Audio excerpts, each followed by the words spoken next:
ہرگز ایسے صوفیاء کے بارے میں زبان نہ کھولنا. تسی بکی جا رہے ہو, تمہارے اکابر کہہ رہے ہیں نہ کھولنا, تم بکی جا رہے ہو. خبردار زین ہار, ہرگز ایسے صوفیاء کے بارے میں زبان نہ کھولنا. تسی بکی جا رہے ہو, تمہارے اکابر کہہ رہے ہیں نہ کھولنا, تم بکی جا رہے ہو. اور کتنا فراڈ کی شتیہات یہ اللہ تعالیٰ کی ذات سے ریلیٹڈ ہوتی ہیں, رسول اللہ کے لیے نہیں ہوتی ہیں. رسول اللہ کے لیے ہوتا ہے با خدا دیوانہ باش با محمد ہوشیار. لیکن یہ ایسے فراڈی ہیں کہ چشتی رسول اللہ کو شتیہات کہتے تھے. کہتے ہیں انجینئر کو نہیں منہ لگانا, اس انجینئر کو منہ نہیں لگانا جو انجینئر تم سارے فرقوں کو, بریلوی دیوبندی اہل حدیث شیعہ, مسلمان سمجھتا ہے, تمہارے پیچھے نمازیں پڑھتا ہے, چندے تمہیں دیتا ہے. ہمارے تمام اسٹوڈنٹس ان کے پیچھے نمازیں پڑھیں, انہیں چندے دیں. میں نے اپنی کو چندہ بک بھی نہیں بنائی, کوئی مسجد نہیں ہے, اکیڈمی بھی کرائی کے اوپر ہے. ہم تو اس سسٹم کا حصہ ہے. لیکن جو کہ ان کا اپنا ایک وہ سارا دھندا چل رہا ہے, جس طرح تاجر سارے اکٹھے ہو جاتے ہیں, کوئی ٹیکس لگ جائے, چاہے وہ کمپیٹیٹر ہو ایک دوسرے کے, یہ بھی سارے اکٹھے ہو جاتے ہیں. اور انجینئر کو منہ نہیں لگانا, تو انجینئر صاحب کو کوئی آپ کو منہ سے منہ لگانے کا شوق بھی کوئی نہیں ہے. اللہ کا شکر ہے, ہم آپ کا احترام کرتے ہیں. آپ ایک سنجیدہ طریقے سے معاملات کو لے کے چل رہے ہیں, اور آپ کے تو بڑے احسانات ہیں ہمارے اوپر. یہ جو آپ نے اپنی وفات سے پہلے احسان کر لیا ہے, 80+ ہو چکے ہیں, اللہ تعالیٰ لمبی زندگی دے, لیکن بڑا احسان کیا انہوں نے میرے ساتھ کہ اپنی زندگی میں فتنہ ختم کر دیا ہے. اپنے چھوٹو سارے لاکھوں مولویوں سے میری جان چھڑا دی, اور جو ہمارے بیچارے ورگلائے ہوئے بھولے بھالے چند اسٹوڈنٹس جو اس قسم کی باتیں کرتے ہیں, میجورٹی کو تو سمجھ آئی ساری گیم, ان سے بھی میری جان چھڑا دی. اب مجھے کسی نے کوئی گلا نہیں کرنا. ایسی جان چھڑائی ہے مفتی صاحب نے یہ بات کر کے کہ پبلک کو پتا چل گیا کہ ان کے پلے کوئی شے نہیں ہے. وہ جب چاہیں ہماری اکیڈمی میں آ سکتے ہیں, اتوار کی بھی شرط نہیں ہے مفتی منیر رحمان صاحب کے لیے. پنجاب کی حدود میں انٹر ہوتے ہی ان کی مکمل سیکورٹی, وی آئی پی سیکورٹی میرے ذمہ ہے. یہ میرا کام ہے, میں گورنمنٹ سے جس طریقے سے بھی کوئی منت سماجت کر کے سیکورٹی لوں لے لوں گا. ہماری اکیڈمی میں آئے, اس کرسی پہ بیٹھے, میں سامنے بیٹھوں گا, اپنا موقف رکھیں, عقیدہ توحید, ختم نبوت اور گستاخانہ عبارتیں ان کے اوپر ڈسکشن کریں, ہم تسلی سے بیٹھ کے سنیں گے. اس کے بعد یہ نہیں کہیں گے کہ آپ بھی سامنے بیٹھے اور ہم یہاں بیان کرتے ہیں, آپ کو اجازت دیں گے, پھر ہم یہاں بیٹھ کے آپ کی ایک ایک بات کا جواب دیں گے, پھر پبلک فیصلہ کرے گی. معقول بات ہے نا جی. اور اگر خود نہیں آ سکتے ضعیف الاعتقادی کی وجہ سے, تو اپنے پورے فرقے کی طرف سے کوئی ایک چرب زبان اہل علم مولوی لانچ کریں, بے شمار ہے آپ کے پاس, اور ویڈیو بنائیں. ریٹن میں نہیں چاہیے, ریٹن تو میں بھی بنا دیتا ہوں اڈوب کے اندر, کوئی ٹویٹ کروانی ہو, نہیں, ویڈیو بنائیں کہ یہ چھوٹو ہمارے فرقے کا ریپرزینٹیٹو ہے, اس کی جیت میری جیت, میری جیت میرے فرقہ بریلویہ کی جیت, اس کی ہار میری ہار, اور میری ہار فرقہ بریلویہ کی ہار. تو پھر علمی ڈسکشن, میں ایسے کوئی مناظرہ یا مجادلہ اس قسم کے الفاظ نہیں بولوں گا, علمی ڈسکشن, اپنا موقف آ کے رکھیں. یہاں پہ ہم نیچے بیٹھیں گے, آپ کو کرسی پہ بٹھائیں گے. بعض اوقات میں جواباً بات کر رہا ہوں, تو یہ بھی میں نے جواباً بات کی تھی کہ تمہیں شوق ہے نا کہ تمہارے حق پہ ہونے کی دلیل ہے کہ جی مناظرہ کریں جی, تو میں نے کہا تھا ٹھیک ہے یار, یہ بھی میں آخری اعتراض ختم کرتا ہوں, اپنا بڑا لانچ کرو. دیکھیں جب ہمارے صحابہ کرام پہ برا وقت آیا, غزوہ حنین میں, بخاری مسلم میں آتا ہے کہ 12,000 کا لشکر تھا. سورہ توبہ میں اللہ تعالیٰ نے اس چیز کا ذکر بھی کیا کہ حنین کے موقع پہ تمہاری کثرت نے تمہیں تعجب میں ڈال دیا. بعض اصحاب کے منہ سے نکل گیا کہ ہم بدر میں 313 تھے, غالب ہے, آج تو ہم 12,000 ہیں. تو اللہ تعالیٰ نے فرمایا کہ تمہیں پھر بھاگنے کی جگہ نہیں ملی, صرف 80 بندے رہ گئے حضور کے ساتھ. بخاری مسلم میں آتا ہے وہ موقع تھا, نبی اسلام فرنٹ پہ آئے, انا النبی لا کذب, انا ابن عبد المطلب, میں نبی ہوں, اس میں کوئی شک نہیں, میں عبد المطلب کا بیٹا ہوں. مشکل وقت میں پتا چلتا ہے لیڈر کون ہے. تو آج تمہارے فرقوں میں مشکل وقت آیا نا, تمہارا کام ہے, میں وہ مفتی منیر الرحمان بریلویوں کا امام, میکل انجینئر, اور یہ بھی تمہاری خواہش میں, مجھے کوئی خواہش نہیں. اور میرے پہ غصہ نہیں کھانا, تمہارے چھوٹے چیلنج کرتے ہیں ان کو رو. میں نے تو کہا جو میری طرف ہاتھ بڑھائے گا میں سیدھا تمہارے بڑوں کو پکڑوں گا. اور یہ کہیں ویڈیو میں بھی ہم کوئی علمی چیلنج کرتے ہیں نا, کہتے ہیں انجینئر صاحب نے چیلنج کیا اور بھاگے. کیا چیلنج کیا کہ ادھر میرے گھر آ جاؤ, یہ چیلنج کیا.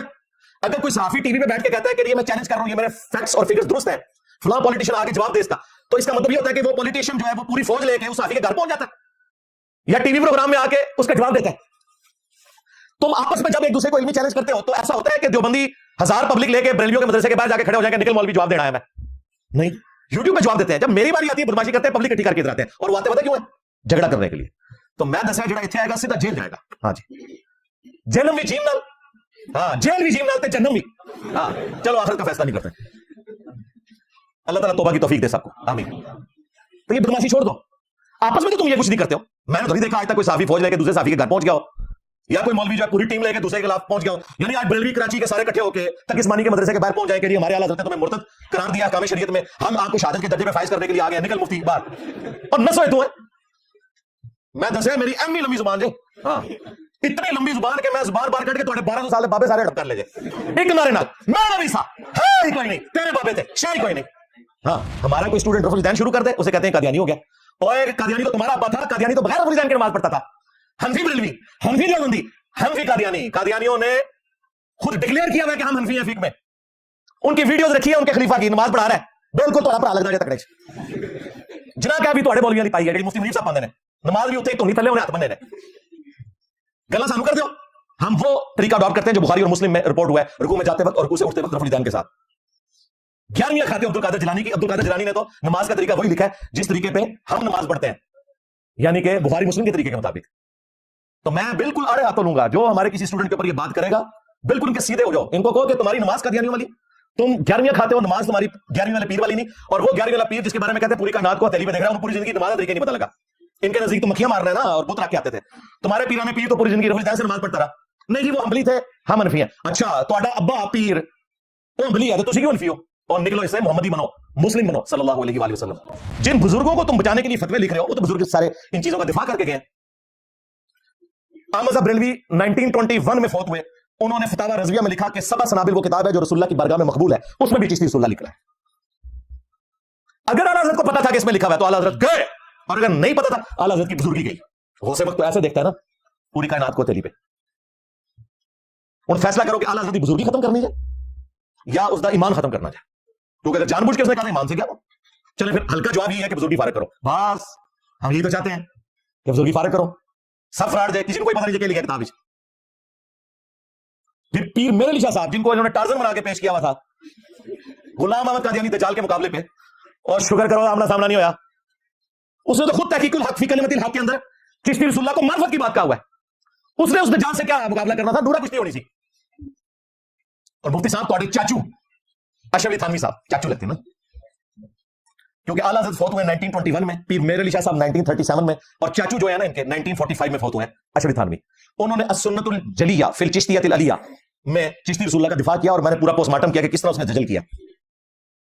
تو 100 سال پہلے تو تمہارے بابے نقل کریں اور دفاع کریں، اور 8 سے 15 سال پہلے تم مناظرے لڑو چشتی رسول اللہ کے حق میں. اڑا دو کتابیں بدل گئے نا اور انجیل پہ آ گیا بیچا سالی کتابیں کو نہیں بدلیاں، یہ 2 نمبریاں چھوڑ دو.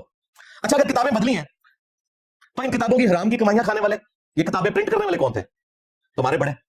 ان کے اوپر شریف فتوا دو، کہیں بھی نہیں بچ ہی نہیں سکتے، مارے جائیں گے. ان کی آپ سمجھدانی دیکھیں. کہتے ہیں کہ جی صاحب یہ باتیں کر کے قادیانیوں کو سپورٹ کرنا ہے، اور میں ختم نبوت کو مضبوط کر رہا ہوں. اس کے لیے تواڈے بابے بھی بلی چڑھ دینے تھے، چڑھ جان. ہم نے ختم نبوت کا مقدمہ لڑ رہے ہیں. آج دیکھیں 2-3 دن پہلے بھی مناظرہ ہوا ہے، وہ قادیانی وہی بار بار لا کے پیش کر رہے ہیں چشتی رسول اللہ تھانوی رسول اللہ، ان کو ہاتھ پاؤں پڑے ہوئے ہیں. کہتے ہیں نہیں یہ کلمات تو کفر ہیں، لیکن اگر کوئی کہہ لے تو ہم اسے پوچھیں گے تم نبی مان کے چشتی رسول اللہ کہہ رہے ہو یا بغیر نبی مان کے؟ اور اگر وہ نبی مان کے کہہ رہا ہوگا تو کافر ہوگا، اور بغیر نبی مان کے تو ہم کہیں گے حرام فعل ہے، توبہ کرو. یعنی جس بات کی تعویل بھی ممکن نہیں ہے اس کی بھی ہے، کیونکہ بڑے بابوں کو بچانا ہے. اور تمہارے اعلیٰ حضرت نے لکھا ہے کہ تعویل نہیں ہوگی اگر کوئی شخص رسول اللہ کہتا ہے اپنے آپ کو، لیکن بلندر ہو گیا اسے چشتی رسول اللہ کی کتاب کی تعریف کر گیا، ایک ٹکڑی 2 مزے کرتے ہیں. دیکھو ان لوگوں نے کس طریقے سے امت کو دھوکے میں ڈالا ہے. لیکن اللہ کا شکر ہے 1200 سال میں جو انہوں نے عزت ابیل کی تھی نا، اللہ نے ایسا بدلہ اتارا ہے، ایسی شے مسلط کر دیجئے پے لو تواڈے بزرگاں نوں پے گیا جو اوے پے گیا جے تواڈے پیواں پیراں نوں سر نکلو باہر. اسی پھر بھی نوکری ادا کردے پئے، اسی پھر بھی نوکری ادا کردے پئے. اوے مرزے دے خلاف تواڈے پیو نے کرنیاں نے، نکلو باہر. سٹیج پر بیٹھنے والے ہاتھ کھڑا کر کے بتائیں، مجھے بتائیں یہ کام ٹھیک ہے کہ نہیں؟ تماشا کرتے ہو، پھر کہتے ہیں مسلک کا کام نہیں ہوتا. مسلک والوں کو تم خود رگڑتے ہو، اور جرا تواڈے پیواں نوں پے گیا ہن تسی چوپ بیٹھے ہو. ہاں نکلو باہر. نہ انہیں نہ کیا کرو، کیا کرو کھا جائے تواڈے بزرگاں نوں کھا گیا جائے، ڈکا بھی نہیں لیا. یہ 5 مالے میں نے مفتی صاحب رکھ دیے، ٹائم قیامت تک ہے. جو آپ کہتے ہیں نا ہم اپنے پلیٹ فارم سے مثبت انداز میں بات کرتے رہے ہیں، کر رہے ہیں، کرتے رہیں گے. اے بھائی 5 والے جے محرم شریف کا مہینہ 5 ترپاک کی نسبت سے میں یہ 5 والے دے رہا ہوں. ہاں آج 14 محرم الحرام 1446 ہجری ہے، ڈیٹ نوٹ کر لیں 21 جولائی 2024 تے. ان ٹائم قیامت تک جو تہاڈی آنے والی نسلاں بھی انہاں گلاں دا جواب دیں. جواب ان کے پاس جو ہے وہ میں پہلے ریکارڈ کرا چکا ہوں. جی صاحب جو اتفاقی امور ہیں ان پہ بات کریں. بالکل اتفاقی امور یہ ہے، تعالوا الی کلمۃ سواء بیننا وبینکم اللہ نعبد الا اللہ. آؤ جیوز اور کرسچنز ہم اس ایک بات پہ اکٹھے ہو جائیں جو تم میں اور ہم میں کامن ہے کہ ہم اللہ کے سوا کسی کی عبادت نہ کریں اور آپس میں ایک دوسرے کا رب نہ مان لیں. کیا حضور یہ کہہ رہے تھے کہ کرسچنز آؤ ہم اکٹھے ہو جاتے ہیں کہ ہم بھی عیسیٰ ابن مریم کی پوجا کرتے ہیں اور تم بھی کرو؟ یہ کہہ رہے تھے حضور؟ اس بات میں اکٹھے ہو جو کامن ہے کتابوں کی حد تک، تمہارے نظریات کی حد تک نہیں. کتابیں آج بھی ایک خدا کی بات کرتی ہیں، لیکن کرسچنز کے اندر شرک آ گیا تھا تو انہیں کہا گیا اپنی کتابوں کی طرف لوٹو جو ہمارے ساتھ کامن ہے. ہم ان کو بھی یہی کہہ رہے ہیں کہ آؤ قرآن بخاری مسلم پہ اکٹھے ہو جاتے ہیں. بار بار جی اتفاقی امور، اتفاقی امر یہ ہے کہ کتابوں پہ اکٹھے ہونا ہے. کیا حضور علیہ السلام کو اللہ تعالیٰ یہ کہہ رہا تھا کہ ٹھیک ہے آپ کرسچن کے ساتھ اکٹھے ہو جاؤ کہ وہ حضرت عیسیٰ کو خدا کا بیٹا مانتے ہیں اور تم حضرت عیسیٰ کو پیغمبر کہتے ہیں اور اکٹھے ہو جاؤ؟ نہیں. ساتھ یہ ہے آپس میں انسانوں میں سے ایک دوسرے کو رب نہ مان لیں، اور اگر یہ منہ پھیر لیں تو نبی کو ہو کہ میں نے تو سر تسلیم اللہ کے حضور خم کر دیا، ہم تو گواہی دے رہے ہیں خدا کی. اتفاقی امر یہ ہوتا ہے. اتفاقی امر یہ نہیں ہے کہ جی اپنا چھوڑو نہ کسی کا چھیڑو نہ، نہ اتفاقی امر یہ ہے کہ اپنا پہلے چھوڑو اگر غلط نکلا ہے، اور دوسرے کا چھیڑو نہ اگر صحیح نکلا ہے اپنا لو. ڈرامہ بازی چھڈو.